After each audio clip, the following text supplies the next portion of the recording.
যে আল্লাহ তাআলা আমাদেরকে ডেকে বলে ইয়া আইয়ুহাল্লাযীনা আমানু, হে ঈমানদারগণ।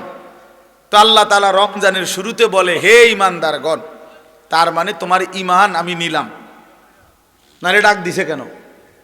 তো মানে তোমার ঈমানের পাসপোর্ট আমি নিলাম। কুতিবা আলাইকুমুস সিয়ামু কামা কুতিবা আলাল্লাযীনা মিন ক্বাবলিকুম, মানে হলো একটা মাস, রমজানের এই পবিত্র মাসে রোজার হুকুম, আমার বিধান মেনে চলো। একটা মাস কথাটা মানো, গুনাহ ছাড়ো, নেক আমল করো।